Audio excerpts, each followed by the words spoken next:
오늘은 잠언 강의 28번째 시간입니다. 계속해서 지혜로운 자는 어떠한 자인가 또는 어리석은 자는 어떠한 자인가에 대해서 대조하면서 함께 말씀을 나누고 있는데요. 총 지혜로운 자는 이러하다, 이러해야 된다, 어리석은 자는 이렇다, 이런 결과를 보게 될 것이다. 이러한 단문 형식의 말씀들이 총 잠언에서만 375개가 있습니다. 375개의 말씀이 저희들에게 주어질 때 저희들은 이 말씀을 어떻게 받아들여야 되는가? 신본주의적 지혜로 저희들은 받아들여야 합니다. 그냥 누군가가 말하는 거지 좋은 말이다. 우리가 말씀을 듣고 이해하는 것도 중요하지만 우리가 이 말씀을 어떠한 가치로 받아들여야 되냐 하면 이 말씀이 신본주의적인 지혜이구나라고 깨닫고 받아들여야 한다는 것입니다. 그렇지 않은 이 말씀을 그냥 인간의 지혜서로만 받아들이는 어리석은 자들은요, 성경에서 말하는 그러한 미련한 자로 표현하고 있는데요. 신본주의적 지혜로 받아들이는 자는 이 말씀을 우리에게 적용할 때 우리의 인생관이 바뀌어지고요, 가치관이 달라지게 됩니다. 이 375개의 이 말씀은 구체적으로는 개인의 생활에 대해서도 이야기를 하고 있고 성품과 사회의 생활에 대해서도 이야기를 하고 있습니다. 재물에 대해서 이야기를 하고 있고요, 노동 관념에 대해서 또는 경제적인 생활에 대한 태도에 대해서 구체적으로 말씀하고 있습니다. 굉장히 일상적이고 구체적인 이러한 말씀이 우리에게 주어질 때 우리는 이 말씀을 신본주의적 지혜로 받아들이고 우리의 삶 가운데 그대로 적용할 수 있게 되죠. 그러니까 말씀을 듣고 깨달은 자가 적용할 수 있는 것입니다. 그래서 1절 보게 되면 우리 1절 말씀 우리 함께 읽겠습니다. 시작. 지혜로운 아들은 아비의 훈계를 들으나 거만한 자는 꾸지람을 즐겨 듣지 아니하느니라. 지혜로운 자, 아버지의 말을 듣는 자입니다. 지혜로운 성도는, 건강한 성도는 하나님이 주신 이 말씀을 그대로 받아들이는 자입니다. 받아들였다라는 것은 그대로 실천하는 자를 말하는 것이겠죠. 그래서 이 훈계를 들으면 들을수록, 말씀을 들으면 들을수록 우리의 지혜가 자라나고 우리가 더욱더 성숙하게 자라나게 되는 것입니다. 전 인격적으로 변화가 일어나게 되는 것이죠. 오늘 하나님께서 저에게 말씀을 주시고 계십니다. 이 말씀을 받아들이는 우리 모든 눌라프 여러분들은 전 인격적인 변화가 나타나길 간절히 축원합니다. 네, 성숙하게 자라나는 거예요. 신앙생활 오래 하면 할수록 저들의 삶이 변화가 있어야 됩니다. 변화가, 이런 변화를 날마다 체험하시고 변화 가운데 놀라운 역사를 경험하시는 저와 여러분이 되길 바랍니다. 내가 변하면 나를 통해서 내 옆 사람이 변하게 되겠습니다. 내 옆 사람. 제가 오늘 찬양 들으니까 우리 마지막 찬양했던 찬양이 제가 중학교 때 불러보고 오늘 처음 불러봤습니다. 얼마나 또 은혜가 되는지. 그때를 기억하면서 찬양을 하는데 어제 일이 생각나는 거예요. 어제 일이. 제가 이 찬양을 부르는데 제가 중학교 1학년 때 교회 누나가 찬양팀 리더가 같이 찬양하자. 너는 1학년이니까 탬버린을 쳐. 그래서 우리 학생들이 일렬로 쫙 서서 제가 저 끝에서 탬버린을 쳤습니다. 그리고 그 찬양을 연습하던 게 생각이 나는데 이제 회장, 그 워십 리더 누나가 다 불러 모아가지고 과자도 사주고 찬양도 하고 교제도 하고 그때가 얼마나 재밌었는지 몰라요. 어제 우리 소희가 우리 찬양팀, 뉴스 찬양팀 다 불러가지고 찬양 연습하기 전에 스파게티를 다 직접 사가지고 와서 만들어서 요리해가지고 우리 만찬을 또 열었습니다. 그 모습 보니까 참, 보고 자란 게 다르구나. 소희가 보고 자란 게 다른 거예요. 소희가 지금 유스 선생님을 하고 있는데 어릴 때부터 저희 교회에서 자랐습니다. 찬양하고 또 우리 워십팀에서도 봉사하고 또 커서 우리 아이들 가르치고 또 찬양팀 리더가 돼서 아이들 또 가르치고 또 손수 또 혼자서 누구의 도움도 받지 않고 혼자서 아이들을 또 잘 뭘 먹여준다고 직접 만드는 걸 보니까 보고 자란 게 다르구나. 이렇게 신앙 안에서 말씀 안에서 자란 친구들은요 자연스럽게 리더가 되는 거예요. 리더십이 생깁니다. 소희는 소희 자체가 나는 리더십이 없어요라고 말을 하지만 보십시오. 다르잖아요. 다른 거예요. 과거에 옛 리더십이 어떠한 것이 강세였냐 하면 아주 강하게 목소리 크고 힘 있는 자가 리더였었습니다. 그러나 지금의 리더는 무엇입니까? 이제 타입이 다른 거지만 섬기는 리더십이잖아요. 본을 보이는 리더십, 변화된 삶을 나타내는 리더십. 이러한 삶 자체가 자연스럽게 능력으로 역사함으로 나타나게 됩니다. 우리 선생님이 이렇게 하는 모습을 보고 배운 학생들이 나중에 어떻게 될까요? 어딜 가든지 자기가 리더가 되고 싶지 않더라도 어딜 가든지 섬기고 먼저 헌신하니까 회사 가서도요 당연히 리더가 됩니다. 당연히 리더가 돼. 제가 조금 말이 세기도 하지만 제가 중학교 때부터 사실은 방학 때 이렇게 노동을 했거든요. 일명 노가다를 해서 일당 받고 쭉 했었어요. 고등학교 때 되니까 절대로 직원으로 들어오래야 아예 제가 고등학생 줄 모르고 왜 그러냐면 제가 이렇게 일을 하다가도 뭐가 있으면 정리 먼저 하고 먼저 식사하세요 하고 식사하면 제가 또 정리하고 먼저 이렇게 하니까 자연스럽게 들어와라 또 리더가 되라. 제가 군대 갔다 와서 잠깐 군대 제대하고 복학하기 전에 제가 이제 LG 전자에 잠깐 일을 했었는데 거기서도 먼저 헌신적으로 하니까 리더 교육을 받고 나면 우리 회사에서 이제 어디까지 이렇게 하면 좋겠다 이런 제안도 받고. 자, 이 말을 하는 이유가 무엇이냐면요, 먼저 섬기고 헌신하고 하는 것을 교회에서 보고 배웠기 때문에 나중에 자라나서 어딜 가든지 리더가 된다라는 것입니다. 자연스럽게. 자, 오늘 본문에서도 말하는 것과 행동하는 것으로 인하여서 어떠한 복을 받는다라는 내용이 오늘 본문 안에 있습니다. 2절, 3절의 말씀을 함께 읽겠습니다. 시작. 사람은 입의 열매로 인하여 복록을 누리거니와 마음이 괴사한 자는 강포를 당하느니라. 입을 지키는 자는 자기의 생명을 보존하나 입술을 크게 벌리는 자에게는 멸망이 오느니라. 자, 입에서 나오는 모든 것은 타자에게 영향을 미친다라는 뜻이죠. 우리의 삶의 변화가 나타나는 것이 타자에게 그대로 영향을 끼치게 되고요. 우리가 말하는 모든 것도 타자에게 그대로 영향을 끼치게 되는데 2절에서 사람은 입의 열매로 인하여 복록을 누린다. 말이라는 것은 어떠한 사건을 일으키게 되어 있습니다. 좋은 말이건 나쁜 말이건 사건을 일으킨다라는 거죠. 제가 오늘도 우리 소희 선생님이 이렇게 했습니다라고 말을 했을 때 벌써 영향이 있죠. 어떤 사건이 일어나게 된다는 것입니다. 좋은 일들이 일어납니다. 근데 만약에 제가 소희는 뭘 해도 잘 안 되는 것 같아, 이 말을 하는 순간 어떻습니까, 소희야? 기분이 안 좋거나 또는 이 영향이 교회 전체에게 미치게 되겠죠. 우리 교회는 뭘 해도 안 돼, 여기는 뭘 해도 안 되는 곳이야, 이런 말이 어떠한 사건을 일으킨다는 거죠. 좋은 말이건 나쁜 말이건.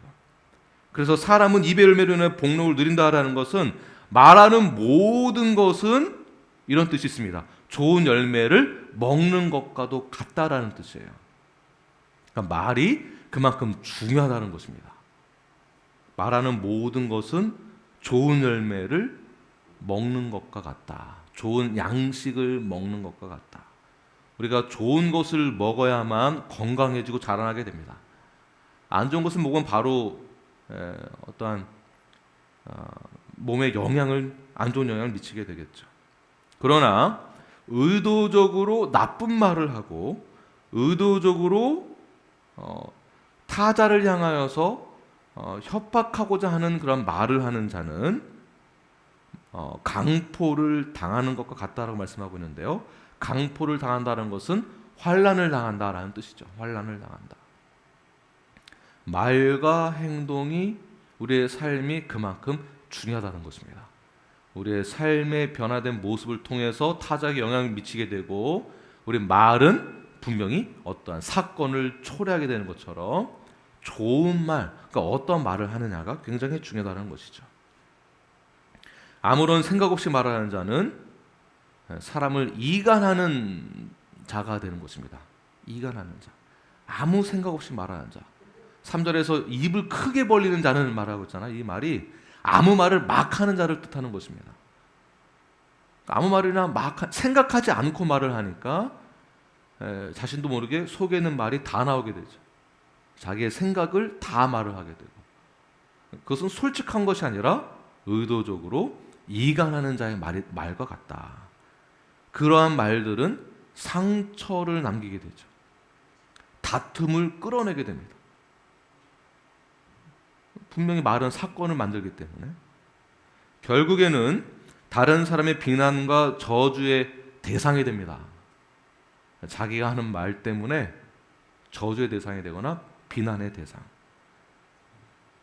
궁극적으로는 하나님이 내리시는 진노의 심판을 받게 되는 것이에요. 왜냐하면 내가 하는 말로 인하여서, 행동으로 인하여서 공동체를 분열시키기 때문에 그렇습니다. 그래서 말이 중요합니다. 말. 가정에서 부부 싸움, 엄마 아빠와의 싸움이지만 누가 영향을 받겠습니까? 가장 안 좋은 영향을 받는 것은 자녀들이죠. 아버지의 행동 하나로 누가 영향을 받습니까? 안 좋은 영향을, 좋은 영향을, 기타 등등으로 자녀들이 영향을 받죠. 자녀들이. 그 영향을 받으면 그 후에 자녀들이 결혼해서 나는 아버지처럼 안 될 거야, 딸은 나는 엄마처럼 절대 그렇게 안 살 거야 라고 하지만 자신도 모르게 그 영향을 받았고 그렇게 살게 되죠. 여기서 벗어나기 위해서는 지혜자의 말을 들어야 한다는 것입니다. 아버지의 훈계를 들어야만 한다는 것이에요. 3절 다시 보게 되면 입을 크게 벌리는 자와 대조되는 것이 무엇입니까? 입을 지키는 자는, 그러니까 말에 영향을 끼치는 것에 있어서 조심하는 자는, 즉 항상 사려 깊은 말을 하는 자예요. 사려 깊은 말을 하는 자. 성격이 워낙에 솔직하고 털털해서 말을 쉽게 하시는 분이 계시는데, 그렇다고 그것이 아주 타당하거나 합리적인 말이 될 수는 없습니다. 언제나 우리는 신앙인으로서, 지혜자로서 상대방에게 대하여서는 사려 깊은 말을 하는 거예요.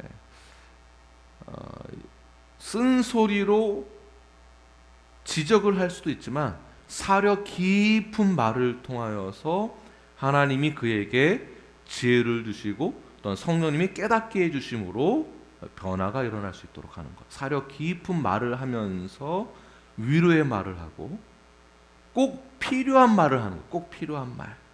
그리고 선한 말을 하는 것입니다.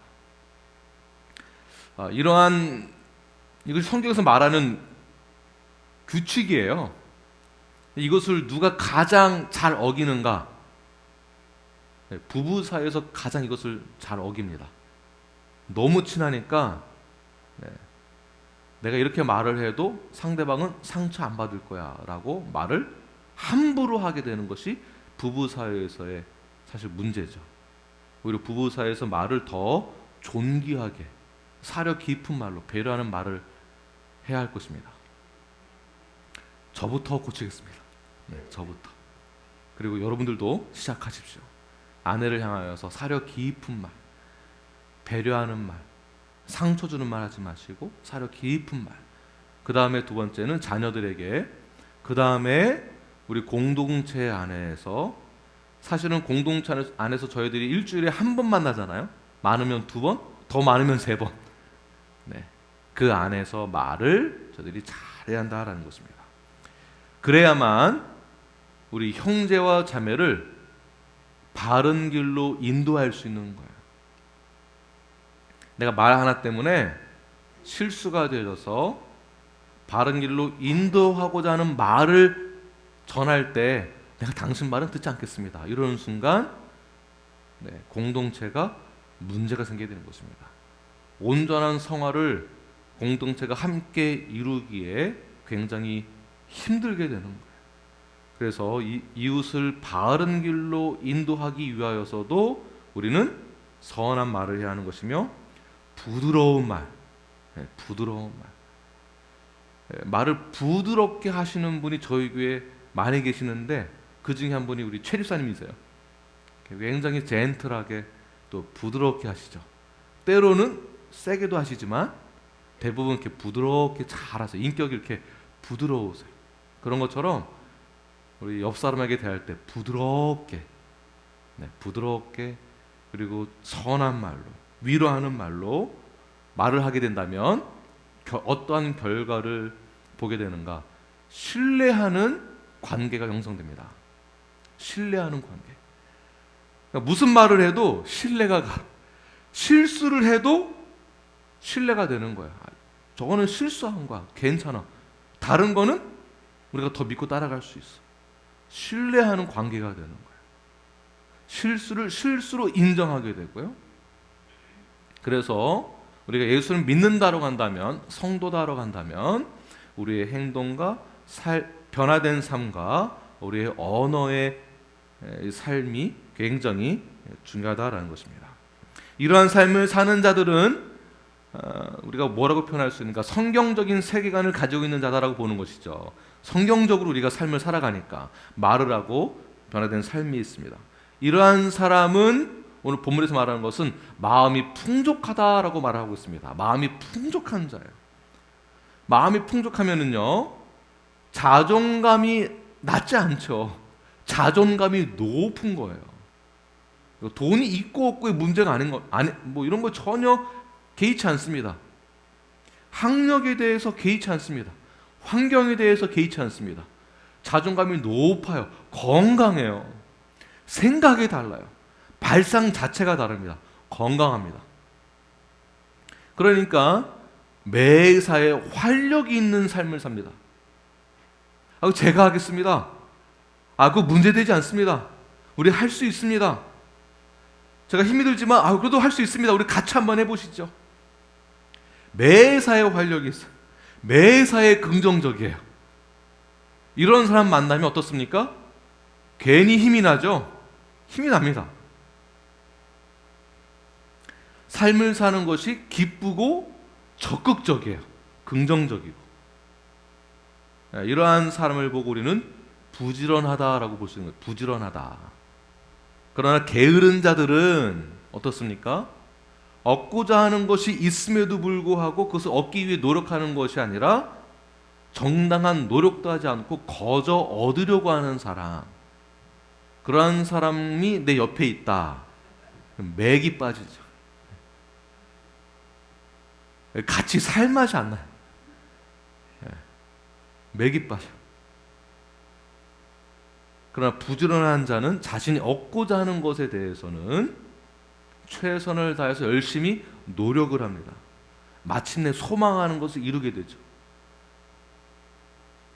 구원을 얻기 위해서 노력하면 얻을 수 있다, 이 얘기가 아니라 이미 우리는 구원을 받았기 때문에 성화를 이루어 나가기 위하여서 최선을 다하는 삶을 살아가는 거예요.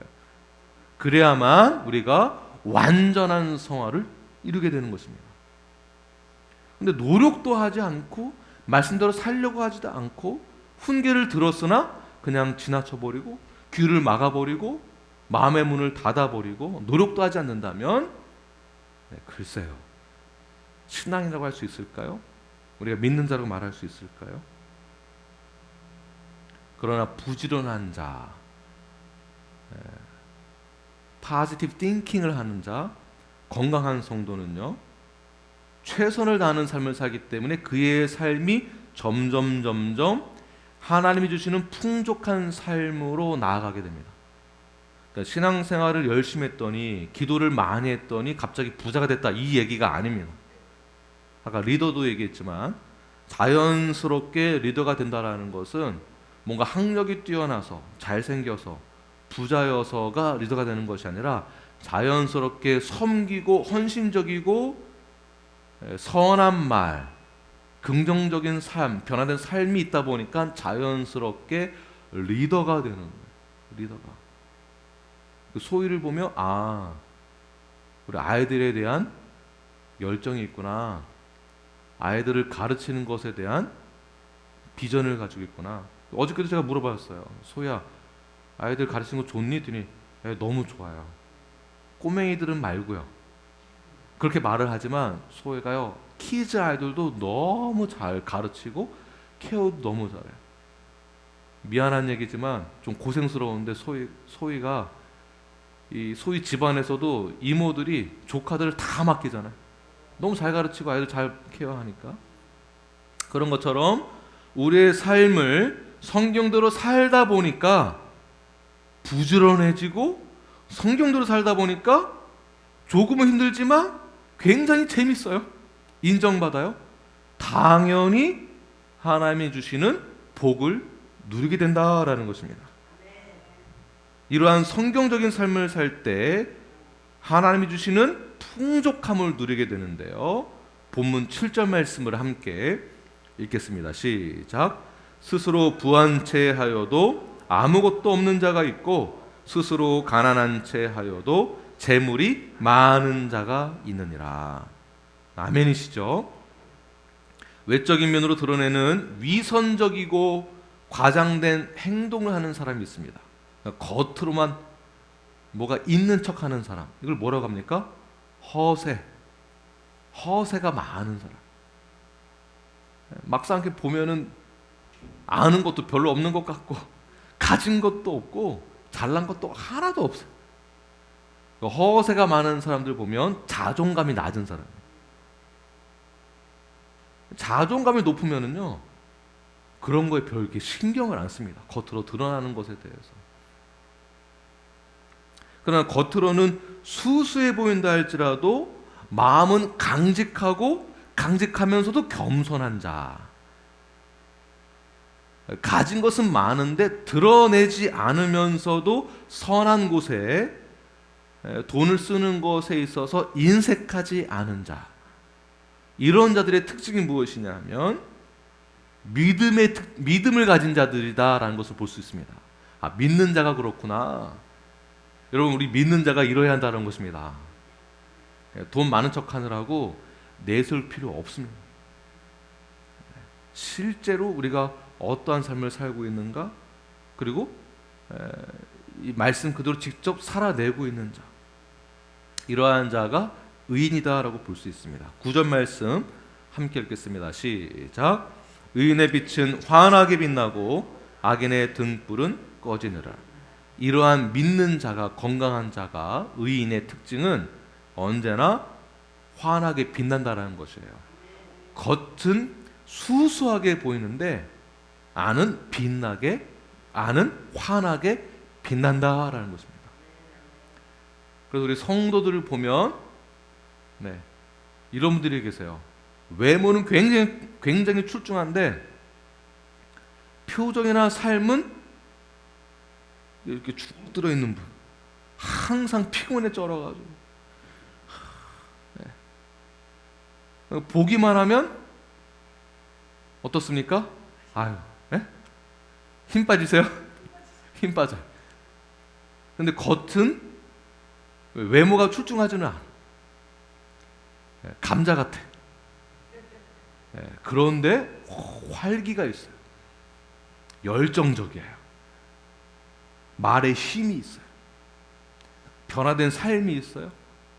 선한 말을 하고 나보다 남을 먼저 배려하고 먼저 섬겨요. 이런 분들의 삶이 어떻다고요? 환하게 빛이 난다. 좋은 차 타지 않아도, 좋은 집 살지 않아도, 내가 현재 지금 현찰이 없어도, 내가 현재 좋은 직장 다니지 않고 있다 할지라도 이러한 사람은요, 마음이 강직하고 자존감이 높으니까 사랑을 많이 받았기 때문에, 확신이 있기 때문에, 소망이 있기 때문에, 비전이 있기 때문에 이러한 사람은요, 어디를 가든지 환하게 빛이 난다라는 것입니다. 그러나 지금 현재 잘 살고 있고, 지금 현재 내가 높은 자리에 있고, 아무리 그렇다 할지라도 악인은 어떻습니까? 악인의 등불은 반드시 꺼진다. 반드시 꺼진다. 자, 돈과 재산이 많으면 자신이 전능한 줄 아는 것이 세상입니다. 돈 많으면 갑자기 목에 힘이 들어가죠. 졸부들이고 졸부들.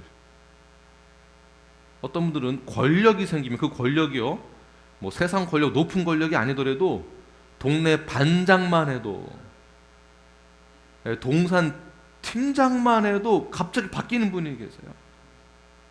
그 자리는 섬기는 자리입니다. 여선교 회장, 남선교 회장, 뭐 목사들 모임에서도 회장이 있습니다. 그 회장 직분들은요, 목에 힘주는 게 아니고 섬기는 자리예요. 저희 지방에, 우리 남부 지방에, 저희가 교회 속해 있는 남부 지방에가 16개가 있는데요, 16개 교회 중에 모이면 16명이 모이는 거겠죠. 16명 중에서 회장한다. 그 목에 힘줄 일이니까 그 섬기는 자리인 거예요. 섬기는 자리. 제가 회장입니다. 거의 섬기는 것이지, 그 자리에 올라섰다고 그 시기 질투하고 뭐 그럴 필요가 전혀 없는 것이에요. 섬기는 자리예요. 본인이 안 섬기니까 다른 생각하는 거죠. 조그만한 그 자리 가지고도 권력 때문에, 권력이 있으면 자기 중심으로 돌아가는 줄 알고 착각하는 것이 세상입니다. 자, 이런 것을 좋아하는 사람은 악인에게 힘이 있어 보입니다. 이런 악인들은 자기 스스로가 힘이 있다고 생각을 해요. 본인이 빛나 보인다고 생각합니다. 그러나 아무리 지금 잘 나간다고 생각한다 할지라도 하나님의 지혜가 없는 악인의 등불은 결국 어떻게 됩니까? 꺼지게 된다. 자, 이것이 하나님이 만든 세상의 질서예요.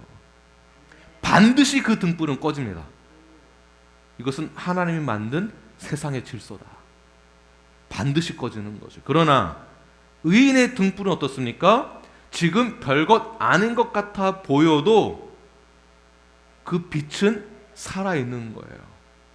우리가 보지 못하는 것뿐이지. 이것이 건강한 교회다라고 볼 수 있습니다. 건강한 성도다라고 볼 수 있습니다. 자, 우리는 이미 빛을 받았습니다. 그리고 우리는 이미 빛이 되었습니다. 저와 여러분은 이미 빛나게, 환하게 비춰지고 있습니다. 그러니까 보면은 빛이 나고 환하고 좋은 거예요. 교회 오면은 그래서 좋은 거예요. 빛나는 얼굴들을 보니까. 그래서 좋은 거예요. 교회 와서 스트레스 받지 마십시오. 스트레스 받는 게 이상한 거예요. 환하게 교제할 때도 좋은 거고요, 봉사하고 일을 할 때도 좋은 거고. 그래서 볼 때마다 당신은 환하게 빛나는 얼굴을 갖고 계십니다, 이렇게 인사하시고 격려해 주시고 위로해 주시고, 좋은 말로, 선한 말로 그렇게 함께 우리가 격려해 주시고 세워 주시기를 바랍니다. 이것이 하나님의 질서입니다. 왜 그렇습니까? 우리는 하나님과 연결되어 있기 때문에 그래요. 의인의 삶, 지혜로운 자의 삶, 이런 사람들은 아버지의 말을, 훈계를 듣는 자거든요. 하나님과 연결되어져 있다.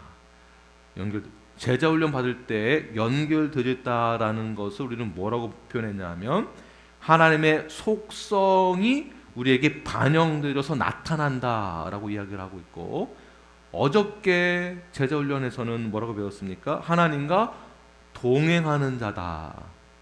동행하는 자, 성경의 인물 누구이죠? 에녹과? 이거 시험 문제 나옵니다. 네.